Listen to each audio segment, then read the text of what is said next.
उत्तर प्रदेश के कानपुर जिले में संत शोभन सरकार के 4000 से ज्यादा समर्थकों के खिलाफ लॉकडाउन का उल्लंघन करने के आरोप में 4 मामले दर्ज किए गए हैं। संत शोभन सरकार को अंतिम विदाई और श्रद्धांजलि देने के लिए लोगों का हुजूम चौबेपुर स्थित उनके सुनहरा आश्रम के बाहर उमड़ आया।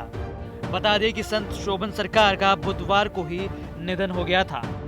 शोभन सरकार वो साधु हैं जिनके सपने के आधार पर आर्कियोलॉजिकल सर्वे ऑफ इंडिया जैसी प्रतिष्ठित संस्था साल 2013 में कई दिनों तक 1000 टन सोने के खजाने की खोज में खुदाई करती रही।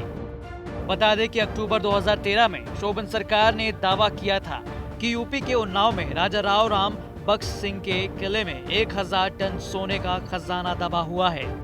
बाबा का उन्नाव के आसपास बहुत प्रभाव था।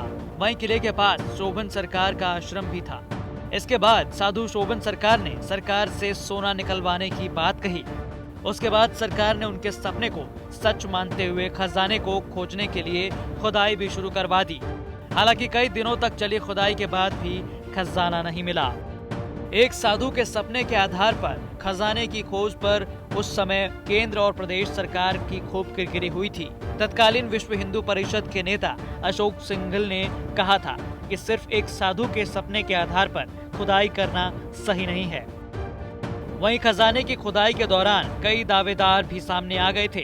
राजा के वंशज ने भी उन्नाव में डेरा जमा दिया था। वहीं ग्रामीणों ने भी खजाने पर दावा किया था। उसके बाद तत्कालीन केंद्र सरकार की तरफ से कहा गया था कि खजाने पर सिर्फ देशवासियों का हक होगा। उधर तत्कालीन समाजवादी पार्टी की सरकार ने कहा था कि खजाने से निकलने वाली संपत्ति पर राज्य सरकार का हक होगा।